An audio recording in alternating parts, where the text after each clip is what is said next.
जानिए आखिर क्यों कहा जाता है राम से बड़ा है राम का नाम। देवर्षि नारद ने दी थी सीख। कथा मिलती है कि एक बार सुमेरु पर्वत पर सभी संतों की सभा का आयोजन हुआ। कैवर्त देश के राजा सुकंत भी उसी सभा में सभी संतों का आशीर्वाद लेने जा रहे थे। रास्ते में उन्हें देवर्षि नारद मिले। राजा सुकंत ने उन्हें प्रणाम किया। इस पर श्री नारद जी ने उन्हें आशीर्वाद देकर यात्रा का प्रयोजन पूछा। राजा सुकंत ने उन्हें संत सभा के आयोजन की बात बताई। इस पर नारद मुनि ने कहा, अच्छा है, संतों की सभा में जरूर जाना चाहिए। ऐसा कहकर सुकंत को जाने का आदेश दिया। सुकंत जैसे ही सभा में जाने के लिए प्रस्थान करने लगे, तभी नारद जी ने उन्हें आवाज दी। इसके बाद कहा कि जिस सभा में जा रहे हो उसमें सभी को प्रणाम करना, लेकिन ऋषि विश्वामित्र का अभिवादन बिल्कुल भी मत करना। इस पर सुकंत ने पूछा कि यह तो उचित नहीं है। तब श्री नारद जी ने कहा कि तुम भी राजा हो, वह भी पहले राजा ही थे, अब संत हो गए हैं, मत करना प्रणाम। राजा सुकंत ने किया भी ठीक वैसा ही। सभा के समाप्त होते ही विश्वामित्र जी श्री राम से मिलने पहुंचे। वहां पहुंचकर उन्होंने बताया कि उनका अपमान हुआ है। वह इसे भूल भी जाते, लेकिन यह तो संत परंपरा का अपमान है। राम जी ने पूछा, गुरु जी क्या हुआ? तब विश्वामित्र जी ने कहा कि मेरा अपमान हुआ है। राम जी ने पूछा, किसने किया है? तब विश्वामित्र जी ने पूछा कि जानकर करोगे भी क्या? इस पर श्री राम जी ने कहा कि गुरु जी आपके चरणों की सौगंध लेकर प्रतिज्ञा करता हूं, जो सिर आपके चरणों में नहीं झुका है उसे काट दिया जाएगा। कल सुबह मैं उसका वध करूंगा। श्री राम की इस सौगंध का जैसे ही राजा सुकंत को पता चला, वह नारद मुनि को ढूंढने लगे। काफी देर तक वह परेशान रहे, लेकिन नारद मुनि उन्हें मिल ही नहीं रहे थे। व्याकुल होकर जब वह रोने लगे, तब नारद जी प्रकट हुए। सुकंत ने हाथ जोड़कर उन्हें सारी बात कह सुनाई, साथ ही प्राण दान की विनती की। इस पर नारद जी ने उन्हें माता अंजनी की शरण में जाने की सलाह दी। यह भी कहा कि अगर उन्होंने तुम्हें बचाने का वचन दे दिया तो तुम जरूर बच जाओगे, लेकिन यह भी कहा कि वह किसी को यह नहीं बताएंगे कि नारद जी ने उन्हें यह सलाह दी है।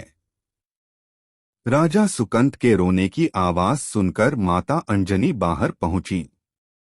तब उन्होंने कहा कि माता मुझे बचा लें, अन्यथा विश्वामित्र जी मुझे मार डालेंगे।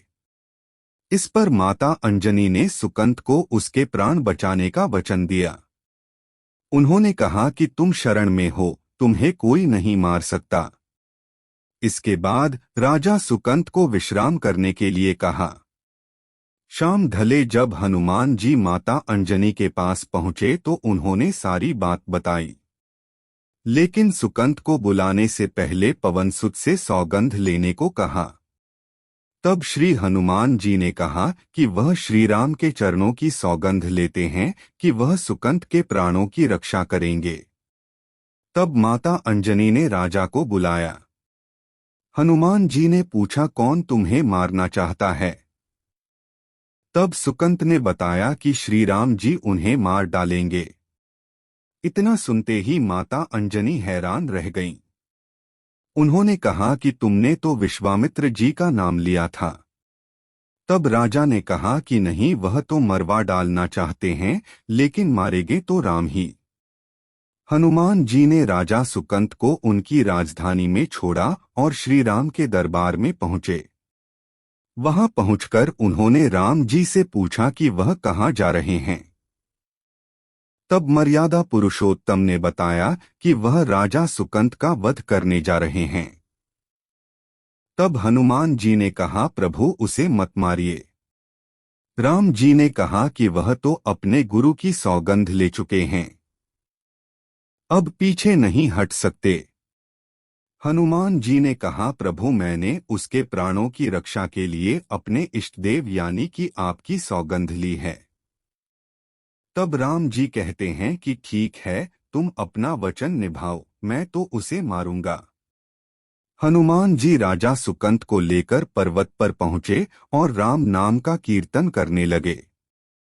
उधर राम जी राजा सुकंत को मारने के लिए उनकी राजधानी पहुंचे, लेकिन वह नहीं मिले तो वह उन्हें ढूंढते हुए पर्वत पर पहुंचे। वहां हनुमान राम मंत्र का जप कर रहे थे। राम जी को देखते ही सुकंत डर गए। उन्होंने कहा कि अब तो राम जी उसे मार ही डालेंगे। वह बार बार हनुमान जी से पूछता कि बच जाएंगे हम। तब उन्होंने कहा कि राम मंत्र का जप करते रहो और निश्चिंत रहो, भगवान नाम पर पूरा भरोसा रखो। लेकिन वह काफी डरे हुए थे, तो हनुमान जी ने सुकंत को राम नाम मंत्र के घेरे में बिठा दिया। इसके बाद राम नाम जपने लगे। राम जी ने राजा सुकंत को देखकर जब बाण चलाना शुरू किया तो वह राम नाम के मंत्र के आगे विफल हो जाते। राम जी हताश हो गए कि क्या करें।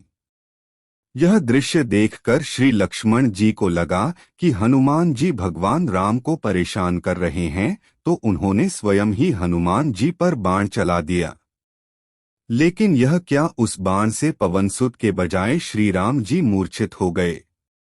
यह देखते ही लक्ष्मण जी दौड़ पड़े और देखते हैं कि बाण तो हनुमान जी पर चलाया था, लेकिन मूर्छित राम जी कैसे हो गए। तब उन्होंने देखा कि पवनसुत के हृदय में तो श्री राम बसते हैं। राम जी जैसे ही होश में आए वह हनुमान जी की ओर दौड़े। उन्होंने देखा कि उनकी छाती से रक्त बह रहा है।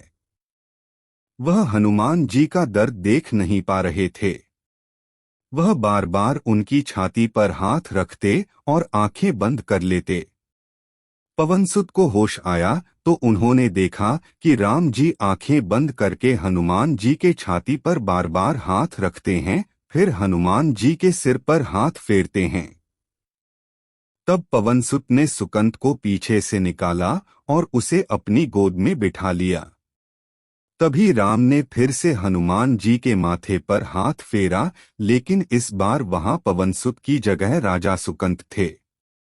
राम जी मुस्कुराए और हनुमान जी बोल उठे कि नाथ, अब तो आपने इनके सिर पर हाथ रख दिया है।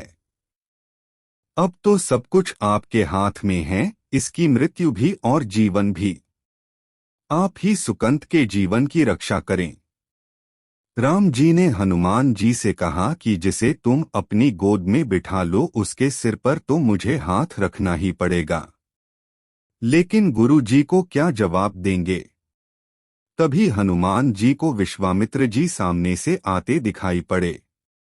उन्होंने राजा सुकंत से कहा कि जाओ, तब प्रणाम नहीं किया तो क्या हुआ, अब कर लो। राजा ने दौड़कर विश्वामित्र जी का अभिवादन किया।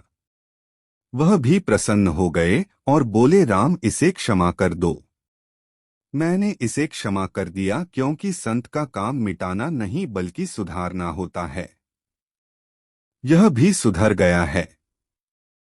उन्होंने सुकंत से पूछा कि संत का सम्मान न करने की सलाह तुम्हें किस कुसंग में मिली। राजा सुकंत विश्वामित्र जी से कुछ कहते कि इससे पहले नारद मुनि प्रकट हो गए। उन्होंने सारी घटना कह सुनाई। तब विश्वामित्र जी ने पूछा कि नारद, तुमने ऐसी सलाह क्यों दी। तब नारद जी ने कहा कि अक्सर ही लोग मुझसे पूछते थे कि राम बड़े या राम का नाम बड़ा, तो मैंने सोचा कि क्यों न कोई लीला हो जाए कि लोग अपने आप ही समझ लें कि भगवान से अधिक भगवान के नाम की महिमा है। भगवान के नाम से समुद्र में पत्थर तैर गए तो व्यक्ति का उद्धार होना कौन सी बड़ी बात है। राम अपने भक्तों को धारण करने वाले हैं। राम नाम अन्य साधन निरपेक्ष स्वयं सर्वसमर्थ परम ब्रह्म है। जय श्री राम। हरे कृष्ण। राधे राधे।